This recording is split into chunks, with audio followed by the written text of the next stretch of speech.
তোমরা শুধু দেখো মাছের ঝোলটা মানে কি করে রেখেছে। আমি ছিলাম না বাড়িতে, আমি গ্যাসের অফিসে গেছিলাম, কাজ ছিল। দেখো মাছের ঝোলের মধ্যে মূলা, ফুলকপি, শোল মাছ, খোলসা মাছ, আলু দেয়নি। ভাবো কি করে রেখেছে। মূলা দিয়ে কেউ মাছের ঝোল খায় বলো তো? তোমরা সবাই কমেন্ট করে জানাবে তো যে মাছের ঝোল মূলা দিয়ে খায় কি না। আমি তো বাপের জন্মে খাইনি। দেখো দেখতে কিন্তু টেস্টি হয়েছে, খেয়ে দেখতে হবে কেমন হয়েছে।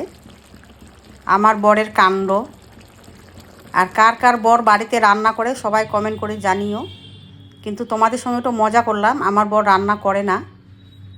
তো যাদের বর বাড়িতে কাজ করে তাদেরকে অনেক ধন্যবাদ, কারণ একটু রান্না করলে বউরা একটু খুশি হয়, কারণ সারা জীবন তো রান্না করেই যায় বউরা।